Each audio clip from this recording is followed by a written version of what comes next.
نحمدہ ونصلی علی رسول الکریم اما بعد۔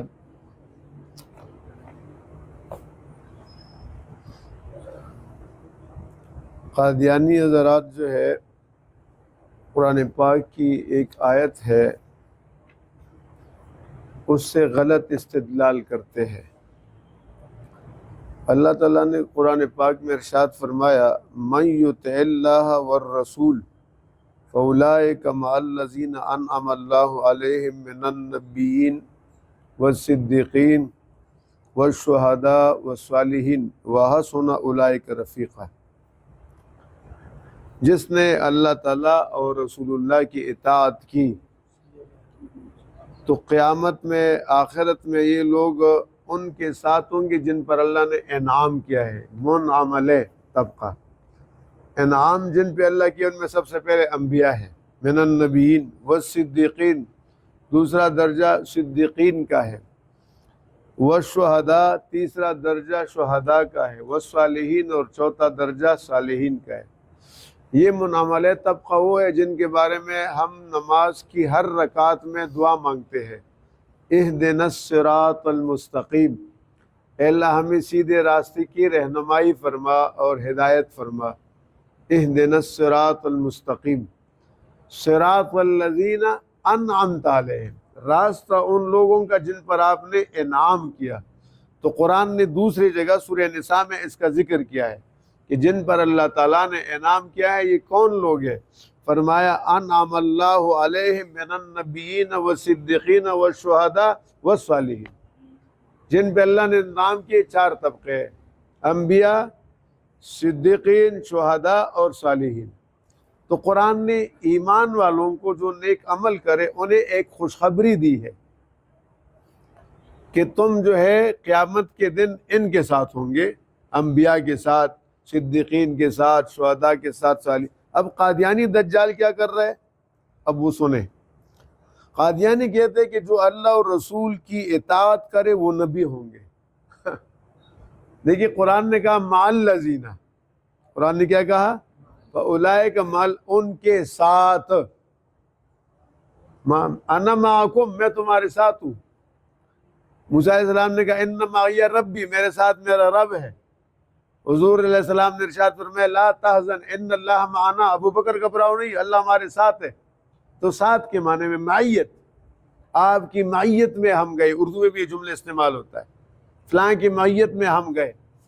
تو مع کا معنی ساتھ، کہ جس نے اللہ اور رسول کی اطاعت کی تو کل قیامت میں اور آخرت جنت میں یہ انبیاء کے پاس جائیں گے، ان کے ساتھ بیٹھیں گے، صدیقین کے پاس جائیں گے، صالحین کے پاس جائیں گے، شہداء۔ یہ کیا کہتے ہیں؟ کہتے ہیں جنہوں نے اللہ اور رسول کی اطاعت کی وہ نبی بن جاتے ہیں۔ یہ عینیت کا دعویٰ کر رہے ہیں۔ کس چیز کا؟ عینیت۔ عینیت کا معنی عین، ذات بننا، کہ نبی کی ذات بن جاتی ہے۔ کہتے ہیں وہ صدیق ہوں گے، شہید ہوں گے، صالح ہوں گے۔ تو اس آیت میں وہ کہتے ہیں کہ چار درجات کے ملنے کا ذکر ہے۔ اب وہ یہ کہتے ہیں کہ آپ صدیق کسی کو مانتے ہو؟ ہم کہتے ہیں ہاں مانتے ہیں، ابو بکر صدیق تھے۔ شہید مانتے ہو؟ کیوں نہیں، عمر بھی شہید تھے، عثمان بھی شہید تھے، علی بھی شہید تھے۔ صالحین مانتے ہیں؟ ہاں ہاں، اولیاء اللہ سارے نیک صالح لوگ ہیں۔ کہتے ہیں تو جب یہ تینوں ہے تو نبی کو کیوں نہیں مانتے؟ چار کا ذکر ہے۔ اب سمجھ گئے کس کا ذکر ہے؟ چار کا۔ تو کہتے ہیں نبی بھی ہوں گے، یعنی اطاعت سے آدمی صدیق بنتا ہے، شہید بنتا ہے۔ حالانکہ نہیں، وہ صدیق اللہ کے ہاں بنا تھا، شہید اللہ کے ہاں لکھا ہوا تھا، صالح بنا ہوا تھا۔ تم ان کا اقتداء کرو تو ان کے ساتھ تمہیں پہنچا دیں گے۔ تو یہ آخرت کا ذکر ہے، دنیا کا ذکر، بولے بھائی، دنیا کا ذکر نہیں ہے۔ کہاں کا ذکر ہے؟ آخرت کا۔ تو لہٰذا ان کا یہ استدلال کرنا بھونڈا ہے اور غلط ہے، اور مفسرین نے اس پر باقاعدہ ذکر کیا ہے۔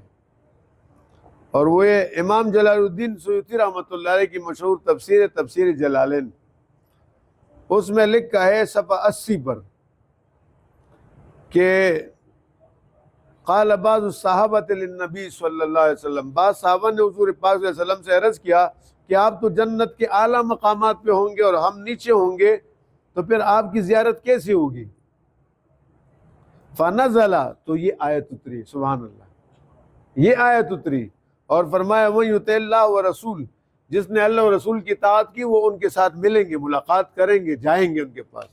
تو صحابہ نے تمنا ظاہر کی اور اللہ نے فوراً کیا کر دیا؟ پوری کر دیا۔ اسی طرح امام فخر الدین رازی رحمۃ اللہ علیہ کی ایک تفسیر ہے اور اس کا نام تفسیر کبیر ہے۔ تفسیر کبیر کی جلد نمبر 10 صفحہ نمبر 170 پر وہ لکھتے ہیں من یطع اللہ والرسول ذکروا فی سبب النزول وجوہا الاول روا جمع من المفسرین ان ثوبان رضی اللہ عنہ، فرماتے ہیں اس آیت کی شان نزول میں کئی واقعات ہیں۔ پہلی بات حضرت ثوبان رضی اللہ تعالیٰ، ختم نبوت کی کئی روایتیں حضرت ثوبان سے منقول ہیں۔ وہ جو آپ صلی اللہ علیہ وسلم نے فرمایا نا کہ قیامت اس وقت تک قائم نہیں ہوگی جب تک 30 جھوٹے نہ آئے، ہر ایک نبوت کا دعویٰ کرے گا اور نہ خاتم النبین لا نبی بعدی، میں اللہ کا آخری نبی ہوں میرے بعد۔ یہ روایت بھی حضرت ثوبان کی ہے۔ تو حضرت ثوبان رضی اللہ تعالیٰ عنہ نے آپ صلی اللہ علیہ وسلم، اور یہ حضور کے آزاد کردہ غلام تھے، انہوں نے آپ صلی اللہ علیہ وسلم کے پاس حاضر ہوئے اور یہ بہت زیادہ شیدائی تھے رسول اللہ صلی اللہ علیہ وسلم کے، بہت بے پناہ، آپ کی جدائی پہ صبر نہیں کر سکتے تھے، تھوڑا سا آگے پیچھے ہوتے تو پریشان ہو جاتے کہ حضور کہاں ہیں، آگے کہیں جانے کی کوشش نہیں کرتے تھے کہ حضور کے مجلس سے محروم نہ ہو جاؤ۔ چنانچہ ایک دن غمگین صورت بنائے رسول اللہ صلی اللہ علیہ وسلم کے پاس آئے اور ان کے چہرے پر حزن و ملال کے اثرات تھے۔ تو آپ صلی اللہ علیہ وسلم نے پوچھا کہ ثوبان کیا مسئلہ ہے، تم بڑے پریشان لگ رہے ہو؟ کہا مجھے کوئی تکلیف نہیں، ایک بات ہے کہ آپ کو نہ دیکھوں تو اشتیاق ملاقات میں بے قراری بڑھ جاتی ہے۔ سبحان اللہ، عجیب محبت، میں بے چین ہو جاتا ہوں جب تک آپ کے چہرے انور کی زیارت نہ کروں۔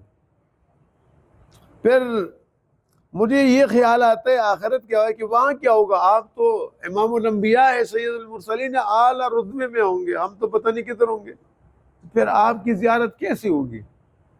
ہم یہاں ہم سے گزارا نہیں ہو رہے تو وہاں تو پھر کس طرح ہوگا؟ تو اور پھر یہ بھی نہیں پتہ کہ جنت میں ہمارا داخلہ ہوگا یا نہیں ہوگا۔ چنانچہ حضرات فرماتے ہیں کہ اللہ تعالیٰ نے یہ آیت نازل کی ایک صحابی کے دل کا درد دیکھے اور رسول اللہ سے محبت، کہ پریشان نہ ہو، گھبراؤ نہیں، تم نے اللہ کی اطاعت کی اور رسول اللہ کی اطاعت کی، جنت میں تم ملیں گے، انبیاء علیہ السلام اور رسول اللہ کی خدمت میں حاضر ہوں گے، صدیقین کے پاس جائیں، گھومیں گے، ملاقات کرتے رہیں گے، اور کوئی کام ہی نہیں ہوگا اس کے علاوہ۔ تو یہ آیت نازل ہو گئی۔ حدیث پاک میں آپ صلی اللہ علیہ وسلم نے ایک سچے تاجر کی بھی بارے میں کہا، التاجر الصدوق الامین مع النبیین والصدیقین والشہداء، جو تاجر سچا ہو، ملاوٹ نہ کرے، جھوٹ نہ بولے، صحیح مال دے لوگوں کو، جائز نفع کمائے، پر میں وہ بھی انبیاء کے ساتھ، صدیقین اور شہداء کے ساتھ ہوں گے۔ کیا وہ تاجر بھی نبی بن گیا؟ سوال ہے نا جی، جو قادیانیوں کا جو فارمولہ ہے، تو پھر ان سے سوال ہے کہ کیا پھر وہ تاجر بھی نبی بن گیا؟ بازار کے سارے تاجر جو سچے ہیں پھر وہ سارے انبیاء ہیں؟ سبحان اللہ۔ اس لیے ان کا استدلال کرنا کیا ہے؟ غلط ہے۔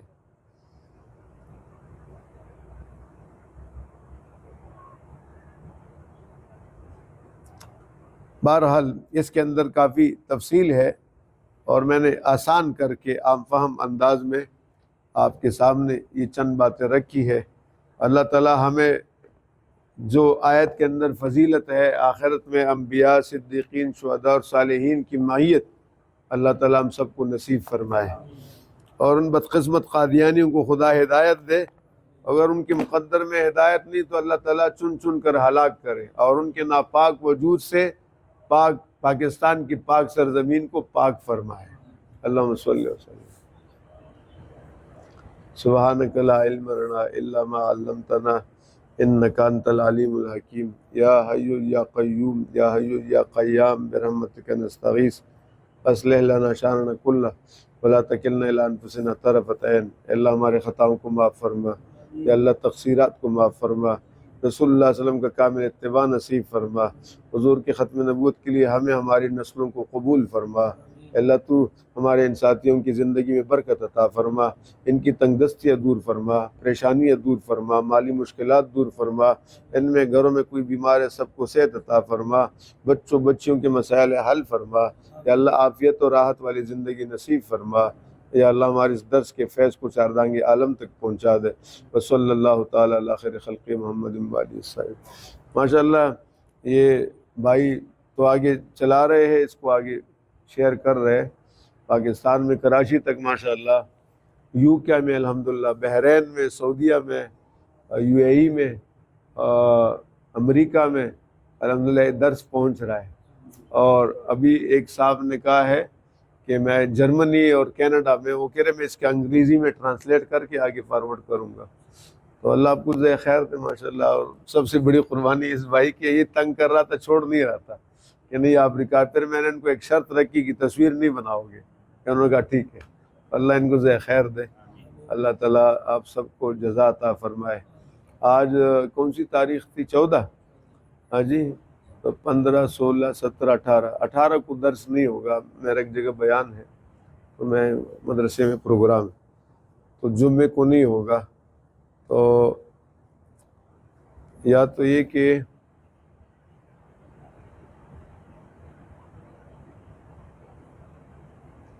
ہفتے کو بھی نہیں ہوگا، چھٹی ہے، بس ٹھیک ہے، اگلی پیر کو انشاءاللہ، ٹھیک ہے۔